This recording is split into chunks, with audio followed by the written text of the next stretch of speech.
slotted to run LA, Seattle 2 times, and then Portland. And again, I just don't have the confidence that it's going to pop off. But, you never know. But that's what we're doing. We're trying to build something throughout. And I also have a company budding up in Arizona, PCWAZ. So what I'm doing is I'm trying to build a system on this West Coast that we can possibly do a Thursday, Friday, Saturday, Sunday, and go up the coast. I would like to rope in Vancouver. I'd like to have Oregon. So basically that's the plan. Providing professional wrestling and live events and all that.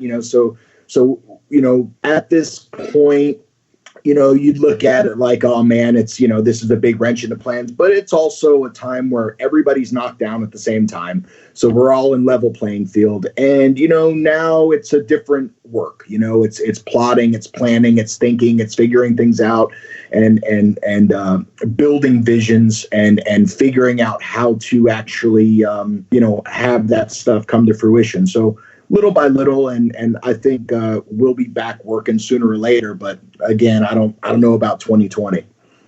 I mean, what you said, I think that's awesome. It's kind of like, I'm 33 years old, going on 34, so I wasn't around really when the territories were at their peak, but that's kind of the way it was situated. You brought in a talent on, let's say, Thursday. He would work Thursday, Friday, Saturday, and then be out Sunday. So for you to be able to, it just makes really so much sense. I think that would be awesome. I wish you nothing but the best too. Yeah, exactly. It's cost-effective. All the fans get to see it. You can do multiple things. You can do shoot interviews. You can do stuff with sponsorships.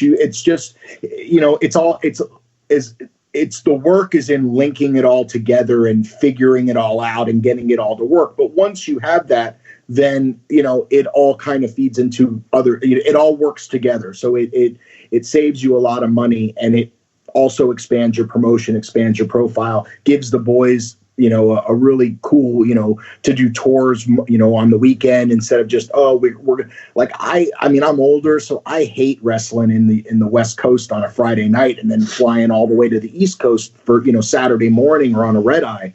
Sure. It's got to be brutal. Yeah. So I'd much rather just like zip up to Seattle. It's a short little flight or drive over to Vegas, 4-hour ride, whatever. So I'd like to really expand the West Coast and then be basically the place, to be on the West Coast to where, bigger companies start coming to us. It's all about just linking everything together so more stuff happens. Now, would it pay for you guys to expand, or even do a show like that on the East Coast, or because the East Coast is kind of so saturated in the South and Florida like that, it's almost not financially beneficial for you to do so? Well, it would have to be the right opportunity. I would look at it as like a situation where I would have a town guy. So if I had somebody on that side that wanted to run our brand there, then, of course, the ring would be local. A lot of the talent would be local. And then we'd only have to do certain fly-ins. So we'd always be up to doing everything as long as it made sense monetarily. We're not in the business of losing money. And, if it fits, it fits. Business is real simple. And I look at business in a real simple way. If 2 people come together, they shake hands, and both of them feel like they got a good deal, they're going to come back and shake hands again. Well, not now with coronavirus, but back in the day. Give it that air fist bump. Air bump, right? So yeah, man. And if 2 people shake hands and they do business and everybody walks away happy, they're going to come back and do business again. So that's just the key, Yeah, and you said linking up with Progress. I fucking love Progress. I think the talent over there, the shows, they call themselves punk rock pro wrestling, kind of for a reason. It's succinct. I noticed the same thing with Define PCW. There's not a lot of fluff. You're getting in there, you're getting good wrestling, you're getting competitive, you're getting wins and losses, and you're getting a show that's concise. It's maybe a 3-hour show, 2.5-hour show, and you're gonna go home happy. So I hope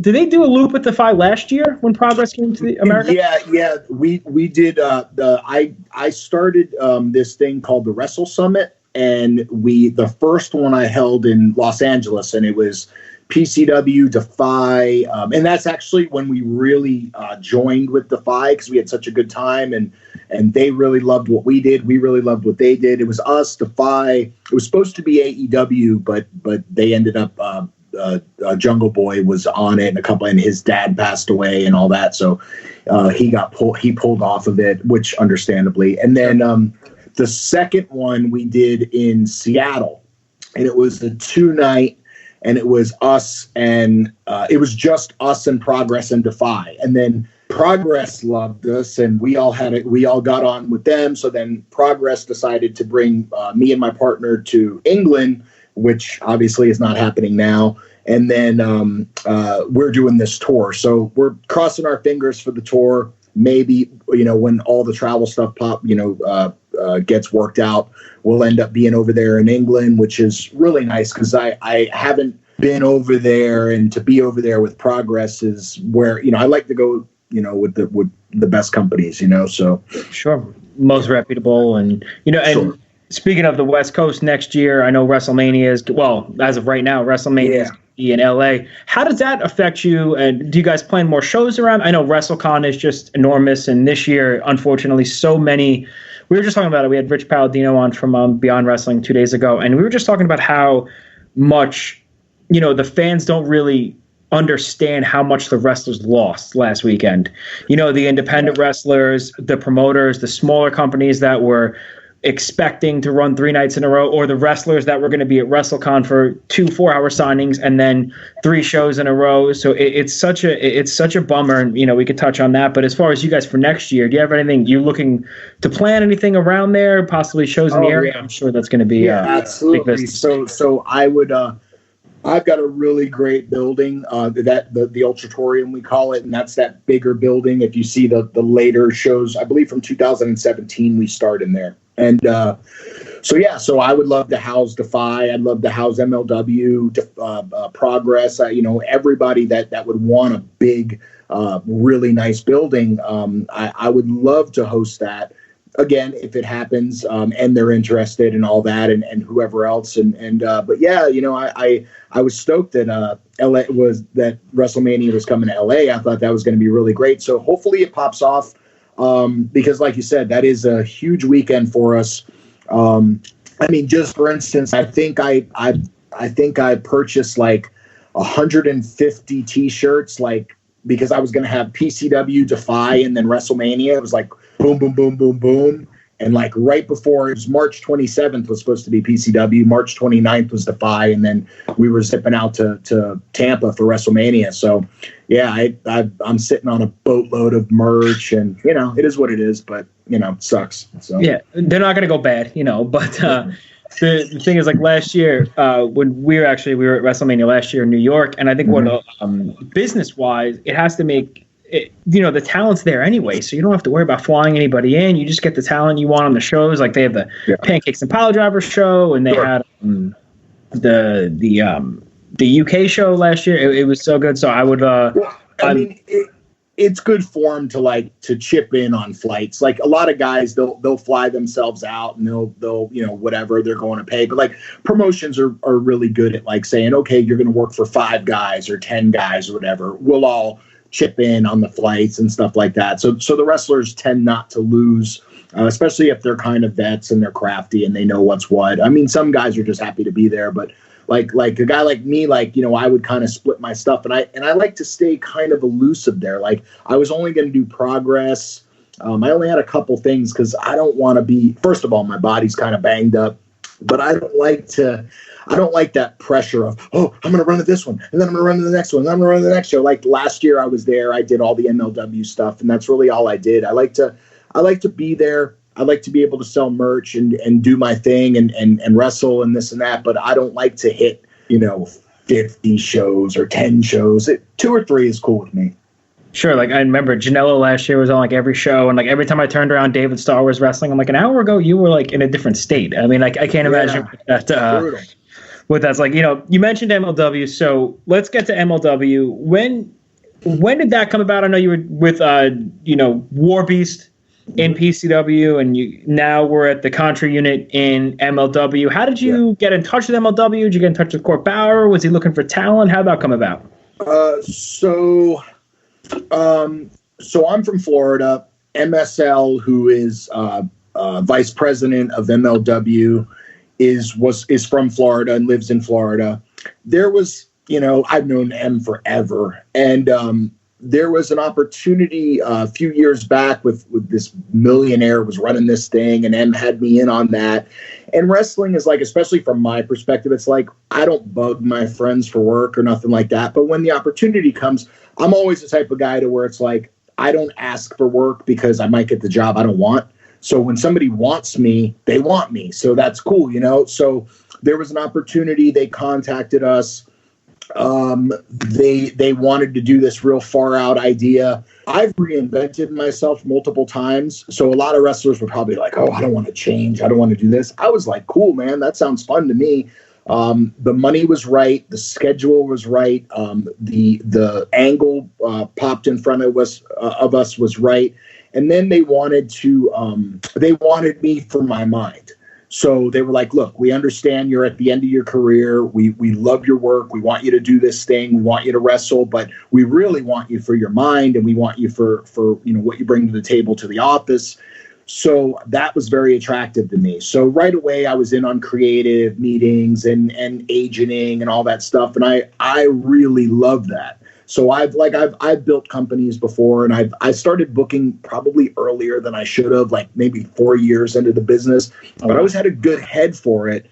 And all of my stuff was always, I threw some duds out there. I mean, I had to learn, but I always had some pretty good stuff. I was always pretty proficient. My brain always worked for psychology because of the way I was trained. So and Jacob Fatu, I was mentoring Jacob at the time, and I was trying to take, I took Jacob from being just a piece, he's like a piece of clay, but he's so athletically gifted. Oh. So I just started smartening him up on the business of wrestling and how to, what to do, why, the psychology, the hows, the whens, the whys.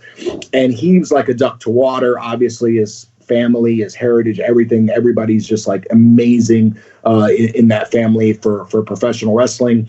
So me and Jacob went along together as a package.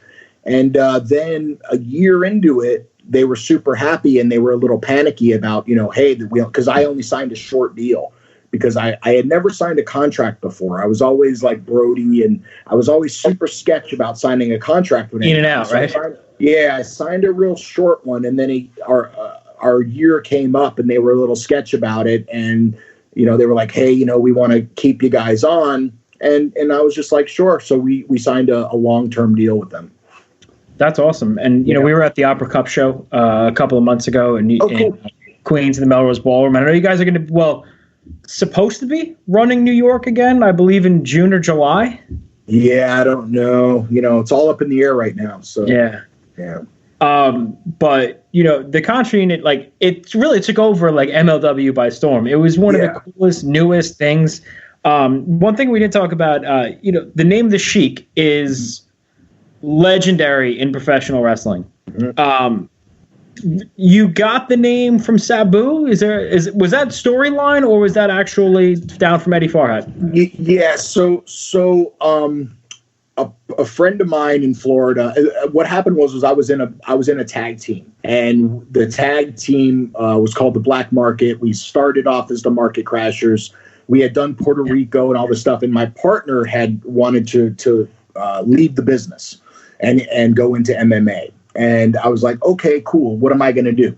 So at the same time, my friend Steve Madison, who was, he used to rehab Eddie Guerrero in WWE, worked with all the ladies. He was in a lot of he had a lot of business in Japan with Ricky Choshu and Tiger Hattori and all this stuff. And he liked a company called Hustle. And Hustle basically was showing guys like Muda and all other guys with different gimmicks. So the fans knew who they were, but they had completely different gimmicks. So he wanted to start this thing at this place that we had none of our regular fans at. It was a bought show. So I decided, well, my partner's going to leave. Let me do this new gimmick. So I started thinking and thinking and thinking, and perception's reality. People used to always ask me what nationality I was and this and that, and they would mess with me after 9/11 and all types of stuff like that. So I go, and I was always really sadistic in the ring. So I was like, and the guys that I always liked watching was the Sheik, Abdullah, Brody, Funk, Kevin Sullivan. I always liked